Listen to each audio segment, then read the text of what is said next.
باڵەوانێتێکی تۆپی پێ و تونترین ڕکابەری و ململانەی لەسەر دەکرێت. هەندێک پێیان وایە بۆ بردنەوەی جامەکە ئەزموون پێویستە، هەندێکی دیکەش کڕینی یاریزانیە سێرە بە پێویست دەزانن، کەمیژنینەوانەی هەردووکی بە پێویست دەزانن. ئەمەی باسی دەکەین چامپیۆنز لیگە، گرنگترین و گەورەترین پاڵەوانێتی کیشوەری ئەوروپایە لەسەر ئاستیانەکان. لە ساڵی 1955 دروست بووە و سەرەتا ناوی جامیانە پاڵەوانەکانی ئەوروپا بووە، بەڵام لە ساڵی 1992 گۆڕانکاری گەورەی تێدا دەکرێت. ناوەکەی گۆڕا بۆ خولیانە پاڵەوانەکانی ئەوروپا کە بە چامپیۆنز لیگ ناسراوە. ژمارە یانەکانیش زیاد دەکرێت. قۆناغی کۆمەڵەکان و یاری چوون واتن سیستەمی نوێی دەبێت. پێش ساڵی 1992 یانەیەک یەک یاری شکستی بێنایە دەکرایە دەرەوە.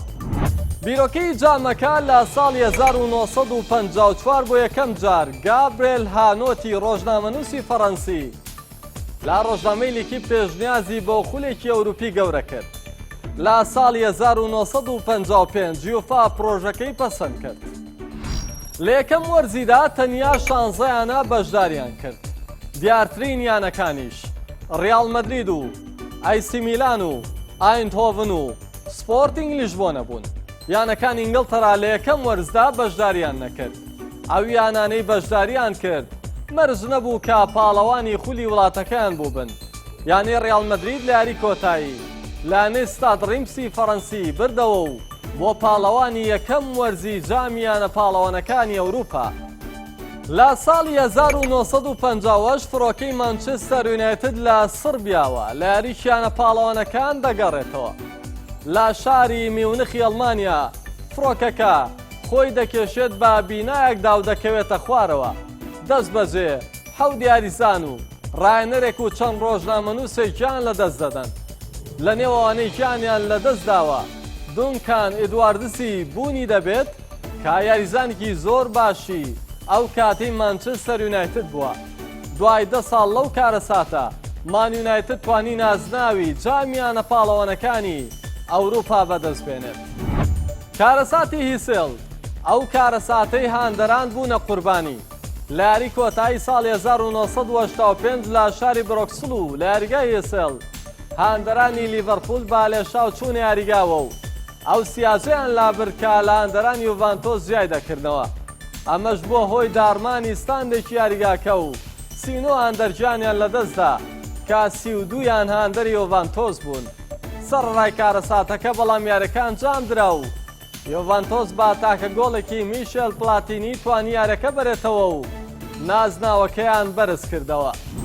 لە ساڵی 1999 یاریکی کۆتایی شۆکێنەر ئەنجامدرا.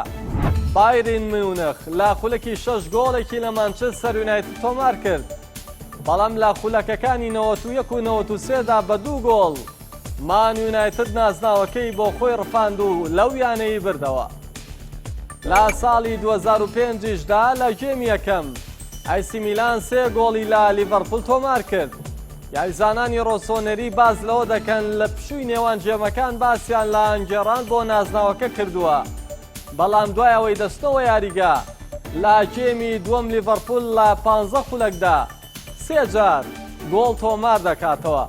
لا لێدانێک لایکەرەوەکانیشدا ڕێدز 3-2 یاریەکەی بردەوە و نازناوەکەی بەرز کردەوە. تا ئێستا یانەی ڕیال مەدرید بە 14 نازناو زۆرترین جار بۆتە پاڵەوان. دوایاوی ئایسی میلانە بە 7 نازناو. بایرن میونخ و لیڤەرپولیش بە 6 نازناو لە پلەکانی سێیەم و چوارەمدان. بەرشەلۆنەش 5 نازناوی بردوۆتەوە و پلەی پێنجەمیشی گرتووە.